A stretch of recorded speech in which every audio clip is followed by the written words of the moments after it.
Kita bersyukur kepada Allah dengan mengucapkan Alhamdulillahi Rabbil Alamin. Berselawat kepada Rasulullah dengan mengucapkan Allahumma salli ala Sayyidina Muhammad wa ala ali Sayyidina Muhammad. Allahumma salli wa sallim wa barik alaih. Yang sama-sama kita hormati Bapak Ketua beserta seluruh pengurus Masjid Al-Qalam, hadirin hadirat, muslimin muslimat, alim ulama, cerdik pandai, tokoh masyarakat. InsyaAllah kita semua dimuliakan Allah Subhanahu wa ta'ala. Amin ya rabbal alamin. Judul kita subuh ini sebagaimana tertulis, untuk apa kita hidup. Itulah agaknya yang dibicarakan ibu-ibu di atas sampai ribut betul. Untuk apa kita ini hidup? Pertanyaan ini tidak bisa dijawab oleh akal manusia. Makanya Sokrates, seorang filosof dulu Yunani, berkata, untuk menjawab mengapa kita hidup, perlu hidup 500 tahun lamanya. Tak cukup umur berpikir untuk apa kita hidup. Sampai akhirnya karena tidak sanggup akal itu menjawab, maka diutuslah Nabi Muhammad sallallahu alaihi wasallam. Mata saya hanya bisa melihat apa yang ada dalam masjid ini saja. Saya tak tahu berapa banyak jamaah di luar.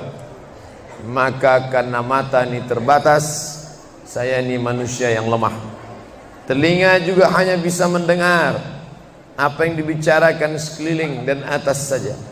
Apa yang dibicarakan orang di luar sana saya tak tahu. Maka saya manusia yang lemah. Akal juga begitu, tidak bisa menangkap saya ini habis mati nanti mau kemana. Maka saya manusia lemah.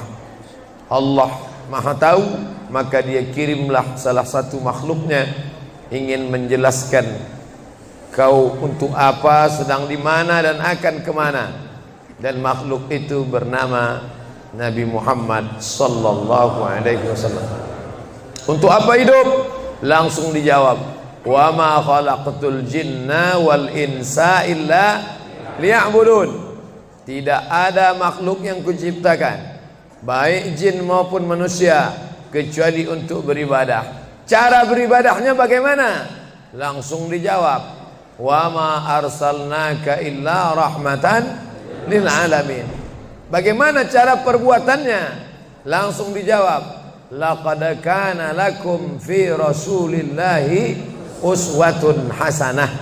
Maka Al-Quran itu menjawab pertanyaan-pertanyaan. Yas'alunaka 'anil mahid, mereka bertanya kepadamu tentang perempuan haid. Qul huwa adza, katakan itu kotor, tidak baik. Yas'alunaka 'anil yatama, mereka bertanya kepadamu tentang anak yatim. Yas'alunaka 'anil khamri wal maisir, mereka bertanya kepadamu tentang khamar dan judi. Yas'alunaka madza yunfiqun, mereka bertanya kepadamu apa yang mesti mereka sedekahkan. Yas'alunaka 'anil ruh, mereka bertanya kepadamu tentang ruh. Qulir ruhu min amri rabbi, katakan ruh urusan Allah Subhanahu wa ta'ala. Wa ma utitum minal ilmi illa qalila, tidaklah kamu diberi pengetahuan tentang itu melainkan hanya sedikit saja. Jadi Al-Quran menjawab berbagai pertanyaan yang tak dapat dijawab oleh survei, tak dapat dijawab oleh lembaga penelitian riset. Dia menjawab apa yang tak bisa dijawab akal manusia. Pepatah Melayu berkata, kalau galah panjang sejengkal, jangan laut hendak diduga. Galah artinya bambu.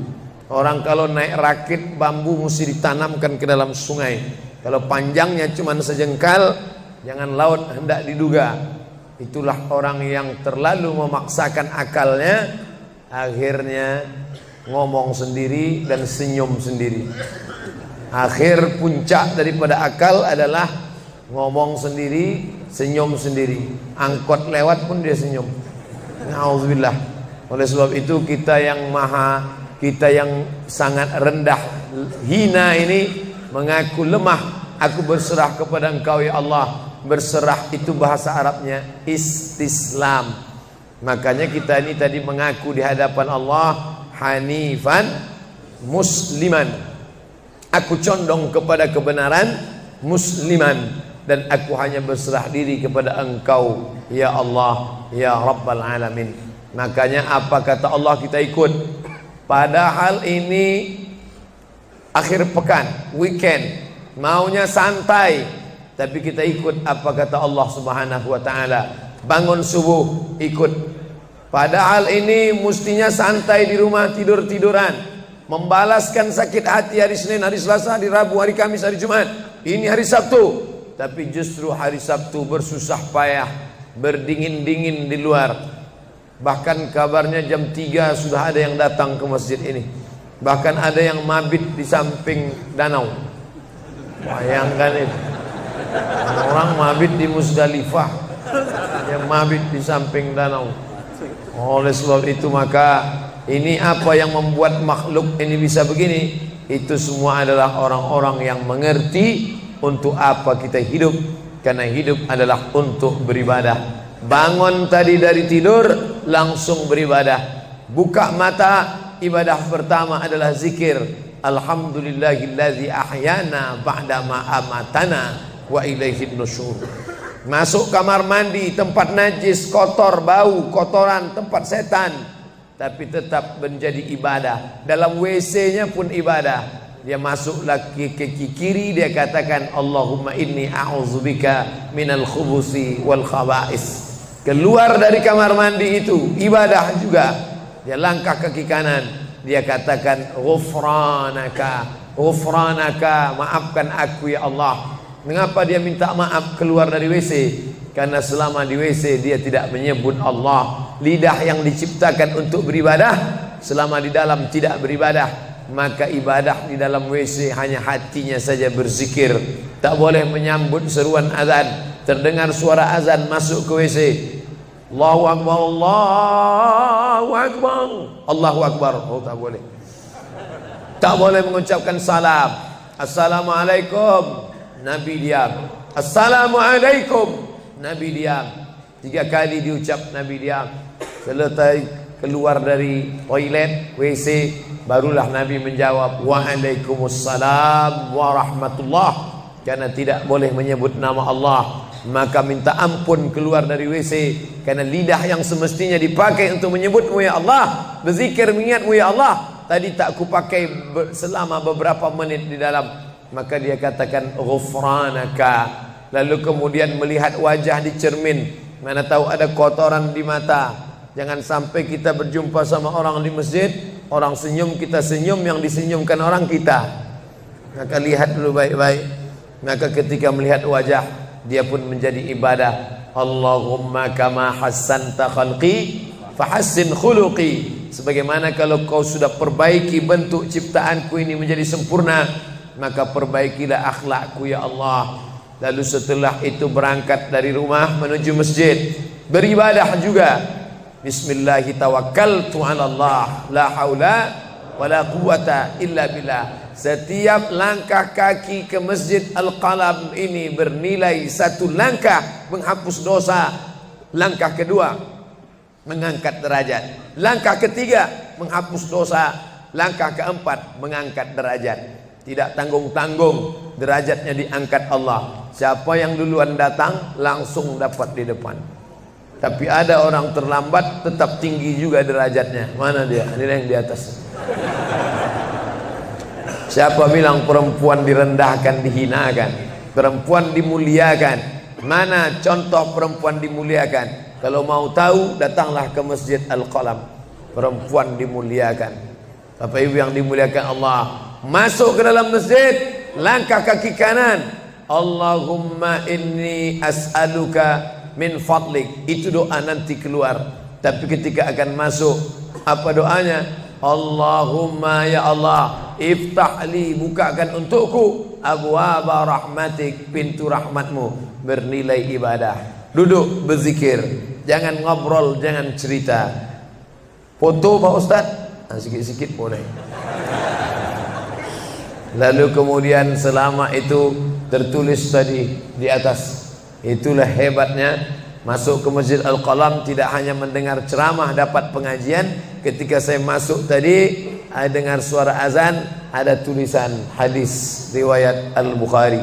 Siapa yang mendengar seruan azan lalu menyambut seperti bunyi yang diucapkan muazzin, kecuali pada hayya 'alas shalah, hayya 'alal falah, dia baca la haula wala quwata illa billah, ditutup dengan doa wasilah. Allahumma rabba hadhihi da'wati tammah wassalatil qa'imah, dimintakan untuk Nabi Muhammad, ati sayyidana Muhammadanil wasilah wal fadilah wasyarafa wad darajatal aliyatar rafi'ah. Yang kelima, wa ba'athullahumma maqaman mahmuda alladhi wa'adtah innaka la tukhliful mi'ad. Maka kata Nabi, halat laku syafaati yaumal qiyamah, layaklah dia mendapat syafaatku hari kiamat. Makanya selama duduk di depan tadi, tak ada satupun yang ngobrol, semuanya menyambut seruan azan. Allahu Akbar, Allahu Akbar, Allahu Akbar, Allahu Akbar. Ada kawan sebelah ngajak ngobrol, gimana bro program mancing kita? Allahu Akbar, Allahu Akbar. Nah, cerita tak tentu arah. Ini kita sedang beribadah kepada Allah Subhanahu wa ta'ala. Lalu kemudian selesai azan, salat sunat yang balasan pahalanya khairum minad dunya wa ma fiha, lebih baik daripada dunia dan seisinya. Apa itu? Qabliyah subuh. Sampai-sampai andai terlambat qabliyah subuh, tetap boleh dilaksanakan setelah subuh. Habis salat subuh barulah dilaksanakan qabliyah subuh. Tapi kalau sudah sama-sama ngaji, tapi kalau nanti pulang kampung, justru sekarang orang di kota ngaji, di kampung tidak ngaji. Zaman dulu di kampung ngaji, di kota tidak ngaji. Sekarang dunia sudah mau kiamat. Di kampung orang ngaji, di kampung orang tidak ngaji. Kenapa? Parabola masuk desa. Oleh sebab itu, maka kalau di kampung itu tidak ada pengajian, mereka tidak tahu bahwa qabliyah subuh diganti setelah subuh. Nanti pas mau bulan puasa pulang kampung, jangan qabliyah subuh setelah subuh. Karena nanti begitu mereka lihat, loh apa tuh? Sejak tinggal di Bekasi ikut aliran sesat. Dan dia tidak tahu bahwa sholat qabliyah subuh itu jangan sampai tinggal. Andai tertinggal, tetap dilaksanakan setelah sholat subuh. Ayatnya diatur. Ayat pertama, qul ya ayyuhal kafirun. Ayat yang kedua, qul huwallahu ahad, Allahu samad, lam yalid wa lam yulad wa lam yakul lahu kufuwan ahad. Andai masuk ke dalam masjid, kebetulan jamnya langsung nampak kelihatan, iqamat tinggal 2 menit lagi, iqamat 2 menit, tak mungkin sholat 4 rakaat. Pilihannya tahiyatul masjid atau qabliyah, qabliyah atau tahiyatul masjid. Kalau melaksanakan tahiyatul masjid tidak dapat qabliyah. Tapi kalau melaksanakan qabliyah, automatically dapat tahiyatul masjid. Oleh sebab itu, andai terlambat, waktu tinggal 2 menit, maka laksanakanlah qabliyah subuh. Tapi jangan gara-gara ini terlambat terus. Yang paling afdal cepat datang. Apa kata jamaah? Yang lambat kan ustaz, kami cepat datang. Bapak Ibu yang dimuliakan Allah Subhanahu wa ta'ala, selesai itu salat subuh. Kalau qabliyahnya lebih baik daripada dunia dan seisinya, apalagi salat subuhnya. Begitulah. Kalau qabliyahnya saja yang pendek ayatnya lebih baik daripada dunia dan seisinya, apalagi salat subuhnya. Lalu pahala salat subuh itu apa? Tak ada yang tahu. Makanya kata Nabi, lau ya'lamuna ma fil atamati was subhi, andai mereka tahu pahala salat subuh berjamaah, la atauhuma habwan, mereka akan datang ke Masjid Al-Qalam walaupun merangkak. Habwan, lumpuh, sakit kakinya, dia akan datang. Kursi roda tak ada, yang mendorong tak ada, datang dia ke masjid ini walaupun merangkak. Kenapa mereka tidak datang? Karena mereka tidak tahu. Kenapa mereka tidak tahu? Karena mereka memang tidak cari tahu dan tak mau tahu. Dan sampai masanya mereka nanti akan menyesal saat melihat orang-orang mendapatkan balasan muttaqiina fiha 'alal araik, mereka duduk di atas kursi-kursi istana surga, tersenyum melihat orang-orang yang dulu tak peduli pada sholat subuh. Mudah-mudahan kita semua istiqomah insyaallah. Jadi Ustadz, kalau hidup ini cuma untuk ibadah, sholat, masjid, baca Quran, zikir, gimana kami mau mencari nafkah? Gimana kami mau buka ruko? Gimana kami mau bisnis? Gimana kami mau tanam kelapa sawit? Gimana kami mau proyek batu bara? Gimana kami mau ternak ikan? Ini mesti difahami bahwa ibadah itu dibagi dua. Satu namanya ibadah mahdhah, pure, original, murni, tidak bercampur dengan apa-apa. Yang satu lagi tidak ibadah tapi bernilai ibadah. Nah, ini mesti dipahami. Bapak yang masuk kantor dari jam 8 pagi sampai jam 4 sore itu ibadah.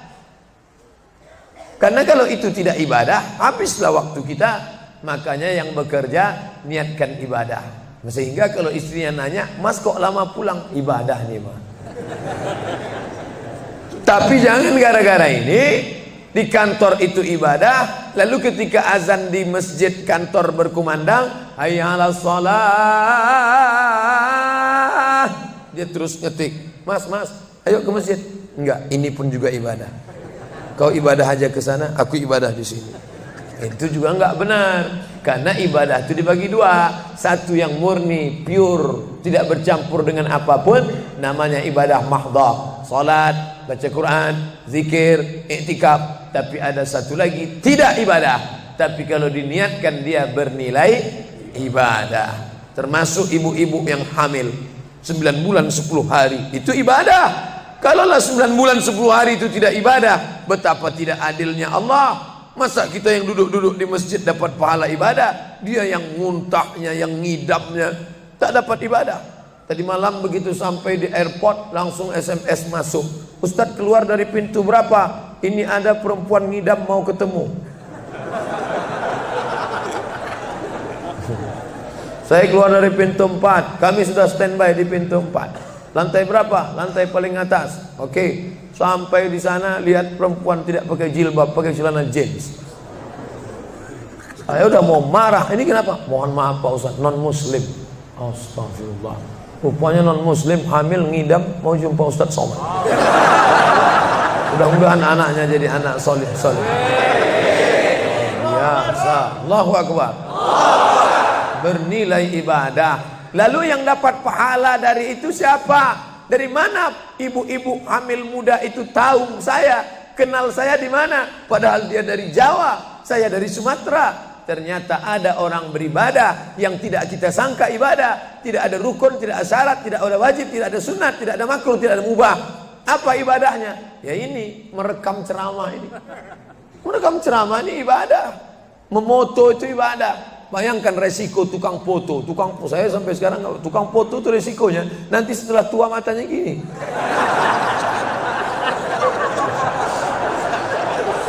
Tapi kalau mereka niatkan ikhlas untuk ibadah, maka insya Allah sehat walafiat. Ini sampai sekarang yang banyak moto-moto ustadz itu mana ada matanya tetap aja sehat. Kenapa? Karena diniatkannya untuk ibadah. Hidup ini kalau berniat ibadah tidak ada capeknya, tidak ada lelahnya. Kenapa? Karena mengharapkan balasan dari Allah. Ilahi anta maksudi wa ridhaka matlubi. Yang kumaksud hanya Engkau ya Allah, dan ridhamu lah yang kucari. Suatu ketika saya sampai di sebuah kabupaten kota, saya tanya ke Pak Bupati, "Pak, ya, kenapa Bapak buat pengajian untuk PNS hari Kamis pagi? Pagi Kamis buat pengajian tabligh akbar. Apa manfaatnya menurut Bapak sebagai pimpinan daerah?" Ternyata Ustadz Somad, kami sudah coba formula macam-macam untuk PNS ini. Pertama kami undang motivator dari Jakarta. Akhirnya di gedung hotel dengan biaya mahal. Lalu kemudian dengan infokus, suara menggelegar. Semangat, semangat, semangat. Keluar dari situ lesu. Motivatornya pulang, pegawai letoy. Akhirnya kami buat undang tentara dengan bapak polisi, baris berbaris, siap, siap. Pak polisi pulang, nggak siap lagi. Ternyata yang disentuh paling mantap bukan fisiknya, bukan matanya, bukan pakai infokus, bukan pakai suara menggelegar, tapi yang disentuh adalah hati. Dan satu yang bisa menyentuh hati itu adalah agama. Itulah makanya ibu bapak coba nanti kalau mau buat praktek, buat satu kotak, buat satu lagi kotak, ada 2 kotak. Kotak ini buat voucher, namanya sumbangan. Kotak ini buat juga voucher, tulisannya sodakoh. Lihat mana yang paling banyak diambil umat Islam, sumbangan apa sodakoh? Sodakoh, padahal nilainya sama. Sumbangan 100.000, sodakoh 100.000. Bapak ibu silakan ambil untuk anak yatim fakir miskin kita. Pasti voucher yang paling banyak diambil adalah sodakoh. Kenapa? Karena mereka menganggap sumbangan tak ada pahalanya, karena bukan bahasa Arab. Apa dia? Sumbangan. Enggak ada dalam Quran. Ya ayyuhalladzina amanu, sumbangan. Yang ada adalah sedekah. Innamas shadaqatu lil fuqara wal masakin wal 'amilina 'alaiha wal mu'allafati qulubuhum wa fir riqab wal gharimin wa fi sabilillah wa ibnis sabil. Itulah mengapa yang disentuh itu bukan nalar otaknya, tapi yang disentuh itu adalah hatinya. Ala fil jasadi mudghah, ketahuilah dalam jasad itu ada segumpal. Idza salahat salahal jasadu kulluh, kalau yang segumpal itu baik, maka yang lain ikut menjadi baik. Wa idza fasadat fasadal jasadu kulluh, kalau yang segumpal itu rusak, jahat, kotor, hitam, gelap, maka yang lain ikut menjadi rusak. Ala wahyal qalb, hati. Jagalah hati. Itu yang selalu dipesankan Ustadz kita Agim, jagalah hati. Dan kau terserah. Bapak Ibu yang dimuliakan Allah, salah satu yang merusak manusia sekuler, membagi 2. Di masjid ibadah, di kantor tidak ibadah, fatal. Di masjid dianggap ibadah. Jangan heran kalau ada orang di masjid khusyuk,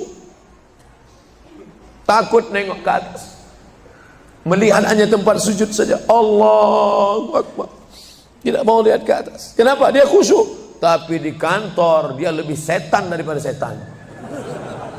Kenapa? Berasal dari pemahaman yang salah, karena dia sudah bagi 2. Di masjid ibadah, di kantor tidak ibadah. Bahkan yang lebih fatal, yang kotor-kotor di kantor bisa dibersihkan di masjid. Kotor. Akhirnya untuk membersihkannya pergi dia ke masjid. Laundry yang paling besar Masjidil Haram. Sampai di sana nangis di pintu Ka'bah. Ya Allah, dah selesai bersih. Enak aja. Bukan begitu ajaran Islam. Labbaik Allahumma labbaik, labbaik Allahumma labbaik. Apa kata malaikat? La labbaik wala sa'daik. Kau tidak dapat panggilan, kau tak dapat kebahagiaan, kau tak dapat haji mabrur, kau tak dapat surga.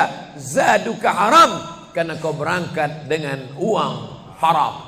Oleh sebab itu pemahaman Islam mesti utuh. Semua adalah ibadah. Kalaulah gerak tidak ibadah, betapa menyakitkannya bapak-bapak polisi di jalan raya kena panas terik, padahal dia tidak ada penutup kepala di atas, berkeringat berpeluh. Mereka tetap merasakan itu sebagai ibadah. Tentara yang membela negara, angkatan laut di perbatasan sana, datang kapal-kapal perompak dari Thailand ingin mengambil ikan kita, tenggelamkan.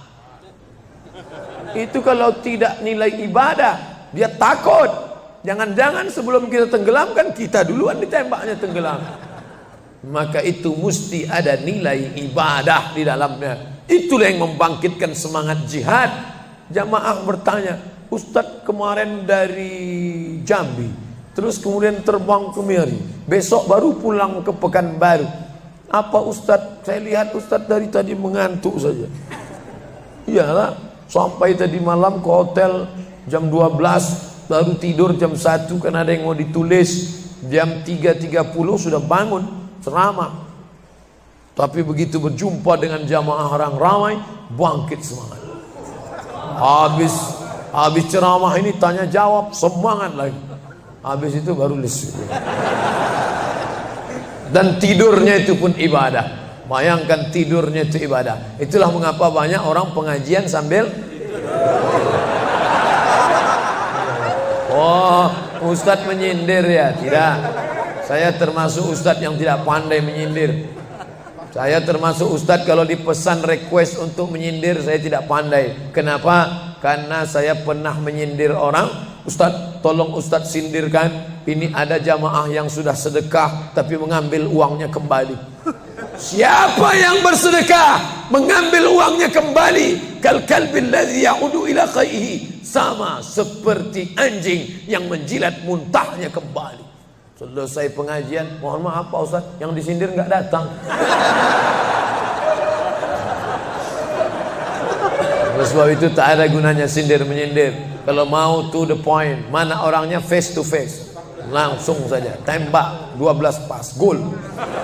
Bapak Ibu yang dimuliakan Allah, maka mesti dipahami dengan benar. Di Masjidil Haram ibadah, di rumah pun kau ibadah. Istri yang dari mulai pagi memasakkan suami, dibantu oleh pembantu membuatkan minuman, membesarkan anak, menyusukan anak 2 tahun lamanya, melahirkan, meregang nyawa. Meregang nyawa ibu melahirkan anak, ibadah. Makanya kalau dia meninggal dunia saat melahirkan, matinya mati syahid.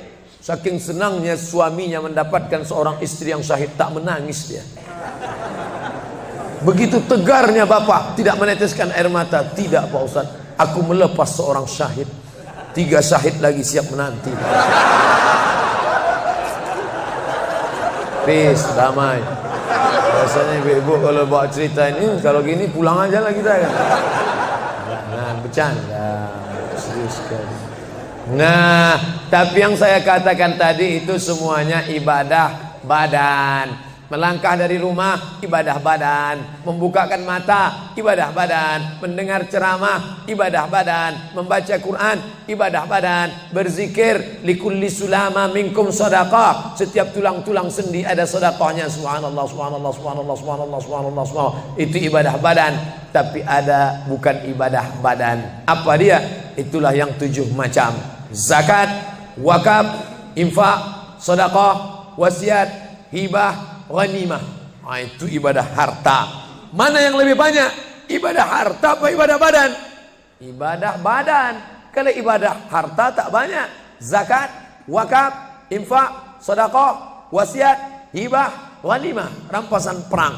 Tapi kalau ibadah badan, setiap gerak adalah ibadah. Makanya kita mesti bergerak. Likulli harakah barakah. Setiap ada gerak pasti ada berkah. Makanya tak boleh tidak bergerak. Air sumur kalau tidak ditimba, air itu akan busuk, butek, warnanya pun tidak ada seperti minyak di atas. Mata air mesti terus berganti. Darah harus tetap mengalir, jantung harus tetap berdetak. Makanya jangan pernah kosong dari aktivitas. Fa idza farata fansab. Selesai dari satu ibadah, pindah ibadah lain. Selesai ibadah tegak, pindah ibadah ruku. Habis ibadah ruku, pindah ibadah tegak. Habis ibadah tegak, pindah ibadah sujud. Habis ibadah sujud, pindah antara 2 sujud. Selesai sudah salat, lalu kemudian puasa. Selesai puasa, lalu kemudian berzakat. Selesai zakat, lalu kemudian mengitari Ka'bah. Subhanallah walhamdulillah wa la ilaha illallah wallahu akbar. Selesai itu melontar jumrah. Selesai itu menggunting rambut. Selesai itu berzikir. Tidak pernah kosong. Sampai kapan? Sampai malaikat maut mencabut nyawa dan ucapan terakhir yang keluar dari mulut adalah la ilaha illallah. Itulah jawaban tentang pertanyaan untuk apa kita hidup di dunia. Nanti kalau ada anak, ibu, bapak, tetangga, kawan, sahabat, andai tolan bertanya, untuk apa kita ini hidup? Tak usah jawab, putarkan aja videonya. Itulah enaknya zaman sekarang. Kalau dulu mesti diingat. Saya dulu pulang sholat Jumat, mak saya manggil, sini, ya mak, ceritakan apa isi khutbah khotib tadi di Mesir. Gini. Itulah awal saya ceramah. Jadi saya paham mengapa saya menjadi ceramah sekarang. Dan saya tidak pernah merasa menceramahi bapak ibu. Saya tidak pernah merasa mengguru-gurui. Saya hanya seperti seorang anak sedang bercerita pada ibunya saja. Tadi mak, kata khotib itu begini. Anak sekarang enggak. Apa kata khotib tadi? Ini MP3-nya mak. Bapak Ibu yang dimuliakan Allah Subhanahu wa taala, ibu yang mendidik anak-anak ibu ibadahnya luar biasa. Itulah mengapa ibu lebih tinggi derajatnya daripada laki-laki. Ilzam rijlaiha, kau urus tapak kakinya, fatammal jannah, kau dapati surga di sana. Di bawah tapak kakinya surga, al jannatu surga, tahta di bawah aqdam kaki al ummahat, ibu-ibu. Kenapa begitu? Karena ibadah dia yang luar biasa, tidak bisa dilakukan oleh laki-laki. Salat kita bisa, puasa kita bisa, tawaf kita bisa, sa'i kita bisa, melontar jumrah kita bisa, tahallul kita bisa. Tapi ada yang kita tak bisa. Apa dia? Mengandung. Kita tak bisa. Siapa yang mau coba mengandung, keluar dari sini, ambil bola voli, ikat di perut. Melahirkan, kita tak bisa. Siapa yang ingin coba melahirkan, keluar dari sini, telanlah jeruk bulat-bulat. Habis itu keluarkan bulat-bulat. Menyusukan, kita tak bisa. Dan itu ibadah. Tapi bukan ibadah mahdha. Dia tidak selevel dengan sholat, zakat, puasa, haji. Tapi ibadah ini berkualitas. Ibadah badan, sudah. Ibadah harta, sudah. Ada ibadah yang terakhir, yang ketiga. Kalau ibadah badan berkeringat, lelah, capek. Ibadah harta, duit habis. Tapi ada ibadah satu lagi, tak nampak di mata. Apa dia? Ibadah hati. Itulah dia ikhlas. Orang yang ikhlas tak tampak. Ikhlas, ridha, qanaah, tawakal, zikir, muhasabah, muraqabah, tazkiyatun nafs, mensucikan hati dari penyakit hati, riya, sum'ah, takbur, sombong, hasad, busuk hati. Itu ibadah. Kenapa begitu? Disitulah letak adilnya Allah. Man bana masjidan, siapa yang bangun masjid, banallah mislahu baitan fil jannah, dibangunkan Allah untuknya satu istana di dalam surga. Bapak ibu yang ikut membangun masjid ini, mudah-mudahan diberikan Allah Ta'ala balasan melimpah ruah. Kami nggak bisa Pak Ustadz, jangankan bangun masjid, buat rumah kami aja kami nggak bisa. Allah Maha Adil. Kalau kau tidak bisa dengan ibadah harta, maka engkau dengan ibadah tangan. Apa dia? Ikut gotong royong masjid. Nampak ada pembangunan masjid, ikut ngecornya, pasangnya, tapi dengan syarat menyelesaikan masalah. Jangan buat masalah. Man shalla isnatai asyrata rakaah, siapa yang salat 12 rakaat fil yaumi wal laila, sehari semalam, bunyalahu bihinna baitun fil jannah, dibangunkan untuknya satu istana di dalam surga. Sama macam orang yang bangun masjid, salat 12 rakaat. Kamu bisa bangun masjid? Bisa. Bagus. Kamu? Saya nggak bisa. Amal saya apa? Tenang, ada amal. Allah Maha Adil. Salat 12 rakaat. 2 rakaat sebelum subuh, 4 rakaat sebelum zuhur, 2 rakaat setelah zuhur, 2 rakaat setelah maghrib, 2 rakaat setelah isya. 12 rakaat. Saya nggak bisa Pak Ustadz, sedang terbaring di rumah sakit, kaki sakit, kepala sakit, hati sakit, jantung sakit. Stop, jangan lanjutkan. Aku tak sampai hati mendengar penderitaan. Jadi amal saya apa Pak Ustadz? Ada satu amalmu. Apa dia? Ridha, menerima takdir Allah Subhanahu wa ta'ala. Sakit Pak? Tidak. Kenapa? Sakitku hilangkan hatiku ridha. Man lam yasbir bibalai, siapa yang tak sabar dengan bala ujianku, walam yarda bi qada'i, yang tak ridha dengan takdirku, falyatlub radban siwaya, carilah Tuhan selain aku. Kau sabar, kau ridha menerima itu. Apa balasannya? Lebih hebat daripada balasan orang yang bangun masjid, lebih besar daripada balasan 12 rakaat salat. Innama yuwaffas sabiruna ajrahum bighairi hisab. Orang yang sabar itu balasannya bighairi hisab, tak dapat dihitung, tak dapat dikira, unlimited. Begitulah Allah Maha Adil. Untuk apa kita hidup? Hidup untuk beribadah. Ibadah apa yang kita lakukan? Ibadah badan, ibadah harta, ibadah hati. Yang sudah melaksanakan tiga-tiganya, alhamdulillah. Yang baru melaksanakan satu, tambah. Yang satu pun belum, innalillah. Masjid ini besar. Kadang kita bangga masjid besar, rupanya APBN, anggaran pendapatan belanja negara. Bangga kita masjid megah, rupanya APBD, anggaran pendapatan belanja daerah. patutlah masjidnya di tengah hutan, karena di situ tanah yang murah.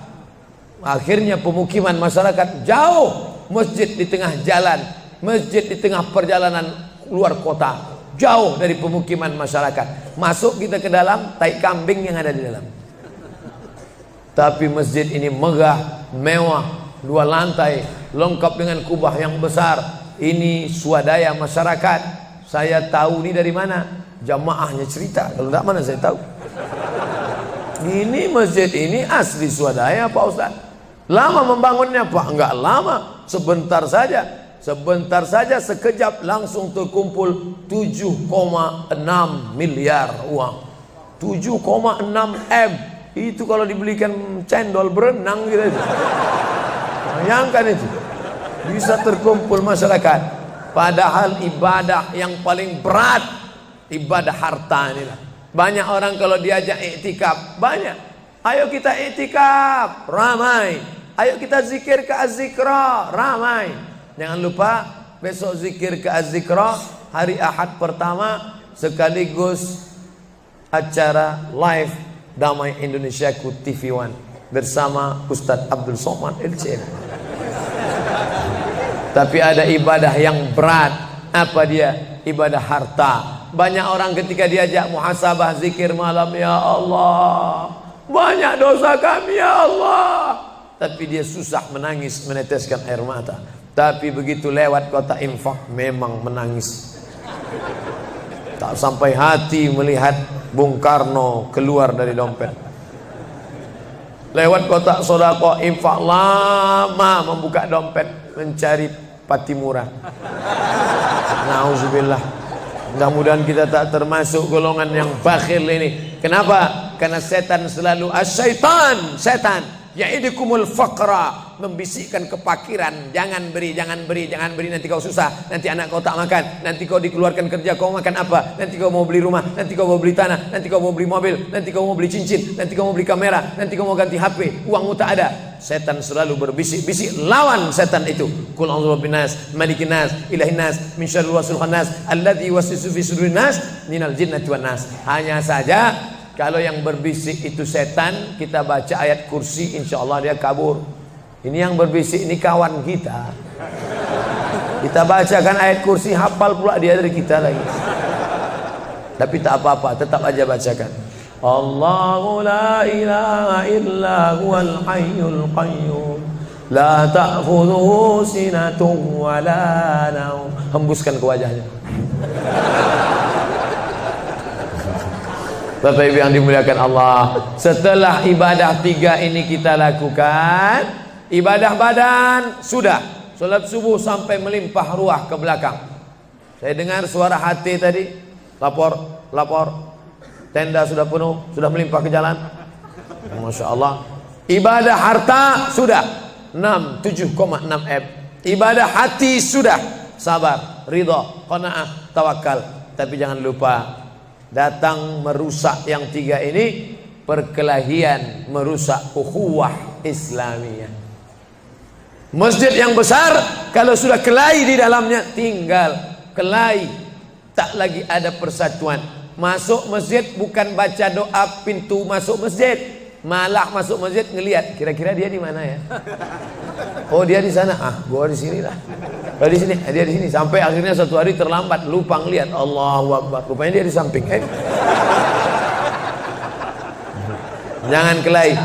Wa'tasimu bihablillah, berpegang teguhlah dengan tali Allah. Tali Allah itu apa? Al-Quran dan Sunnah. Apalagi ulama, nggak ngerti Quran, nggak ngerti Sunnah, tanya ulama. Al-ulama warasatul anbiya. Wa'tasimu bihablillah, berpegang teguh dengan tali Allah.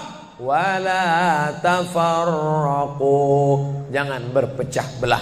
Coba lihat bunyi ayatnya. Andai ayat itu sampai bihablillah titik sudah cukup. Berpegang teguhlah dengan cara tali Allah, cukup. Mengapa ujungnya tetap ditutup? Wala tafarraqu, jangan berpecah belah. Karena banyak orang yang sudah baca Quran, sudah sholat, sudah puasa sunat, tapi hatinya pecah bercabang. Galah patah boleh disambung, kaca retak boleh direkat, hati rusak kemana obat akan dicari. Oleh sebab itu kalau ada fitnah-fitnah, tabayun, klarifikasi. Jangan suudzon. Ijtanibu katsiran minaz-zan. Kepengurusan masyarakat, jamaah, sayang kebersamaan rusak. Gara-gara apa? Gara-gara nila setitik rusak susu sebelanga. Gara-gara api di dalam sekam, ada kulit padi bertimbun, di dalamnya itu ada setitik api, tiba-tiba api menyala, akhirnya semua menjadi abu, dan abu dihembus angin, tak berkesan sama sekali. Hilang 3 ibadah. Ibadah badan hilang, ibadah harta hilang, ibadah hati hilang. Gara-gara apa? Berkelahi. Ingat, setan tak pernah berhenti. Inna syaitan, setan ya isa'an ya'budahul musallun. Setan kalau sudah melihat orang sholat, dia tidak lagi goda mereka untuk menyembah, sembahlah aku, sembahlah aku, sembahlah aku, sembahlah aku. Tidak. Tapi apa yang dia lakukan? Walakin fit tahrish, menanamkan permusuhan ke dalam hati orang yang sholat. Maka jaga ini. Jangan kita bertengkar gara-gara masalah khilafiyah. Saya kalau jadi imam di masjid dekat rumah saya jadi imam, saya baca kunut. Dan imam-imam dekat rumah saya itu saya pesan harus baca kunut, karena saya berpegang mazhab Syafi'i. Tapi ketika sholat di Masjid Al-Qalam, saya tidak tahu jamaah di sini pakai kunut apa tidak. Saya tidak ingin merusak kebiasaan mereka. Mana tahu mereka ikut mazhab Hambali, mana tahu mereka Muhammadiyah, saya tidak tahu. Maka ketika diminta jadi imam, Ustadz jadi imam, patuh. Saya tak mau merusak, biarlah imam tetap saja. Rupanya imam di Masjid Al-Qalam tidak baca kunut, ya saya tetap ikut sholat. Apakah perlu saya ulang sholat saya? Tidak, sholat saya sah. Karena apapun ormasmu, apapun mazhabmu, mau NU, mau Muhammadiyah, mau Perti, mau Persis, mau Al-Irsyad, mau Jamaah Tabligh, mau FPI, mau mazhab Hanafi, mazhab Maliki, mazhab Syafi'i, mazhab Hambali, semuanya sepakat sholat subuh itu wajib. Jadi yang wajib aja kita laksanakan. Adapun perbedaan teknisnya, yang satu pakai usolli, yang satu nggak pakai usolli, yang satu ngangkat tangannya ke telinga, yang satu ngangkat tangannya ke bahu, yang satu bismillahnya jahar, yang satu bismillahnya sir, yang satu ayatnya panjang, yang satu ayatnya pendek, yang satu pas mau turun sujud tangan duluan, yang satu lutut duluan, yang satu duduknya tapak kakinya duduk di tapak kaki kiri, yang satu duduknya langsung pantatnya ke lantai, yang satu telunjuknya ngangkat sekali, yang satu berkali-kali. Itu masalah teknis simple sederhana. Ada masalah yang lebih besar. Apa masalah kita yang lebih besar? Membeli tanah baru untuk buat sekolah Islam, membeli tanah baru, ruko baru untuk buat apa? 212 mat, kita mat, orang Islam belanja di warung Islam. Alangkah indahnya, selesai acara sholat subuh bersama, pengajian bersama, selesai itu belanja beras minyak goreng bersama, serbu, sehingga bangkitlah ekonomi umat. Berapa pegawai bisa ditampung bekerja, langsung membeli beras ke tempat-tempat tanaman masyarakat, sehingga mereka tidak menjadi korban rentenir. Musim menanam diulur, kasih pinjaman pupuk, pinjaman tanah, masa musim panen ditarik, mereka menjadi korban rentenir lintah darat, disedot darah mereka sampai kering dan mati. Kita selamatkan dengan apa? Dengan market. Masjid punya market. Saya beberapa kali meresmikan market punya masjid di Masjid Raya Batam, Masjid Agung Batam. Itu di bawahnya ada super mini market untuk menjamaah. Kemarin pulang dari Pulau Bintan, itu juga meresmikan. Di Dumai begitu juga. Ini 212 Mart, terserah namanya apa. Ada 212 Mart, ada namanya Kita Mart, atau bisa juga buat Somart. Nah, bisa juga. Bapak Ibu yang dimuliakan Allah Subhanahu wa taala, maka visi misi kita ke depan, jauh melihat ke depan. Kami harus punya pusat perbelanjaan komunitas muslim, kami harus punya komplek perumahan muslim. Nah, ini semua yang akan menyelamatkan kita. Kalau sudah begitu, maka mengertilah untuk apa kita hidup. Dan setelah itu kita pun mati dalam keadaan tenang. Baru anak kita bisa berkata, mari kita antar jenazah almarhum Abdul Somad menuju tempat peristirahatan terakhir. Karena memang benar-benar istirahat. Tapi berapa banyak orang tidak istirahat. Karena amal badan tak ada, amal harta tak ada, amal hati tak ada, tak pernah memikirkan masjid, tak pernah memikirkan umat, tak pernah memikirkan belanja umat, tak pernah memikirkan pendidikan anak-anak umat. Akhirnya mati yang layak untuk dia. Mari kita antar dia menuju azab pertama, akan menyusul azab-azab berikutnya. Nauzubillah. Itulah yang dapat saya sampaikan subuh ini, lebih kurang 50 menit. Mudah-mudahan ada manfaatnya.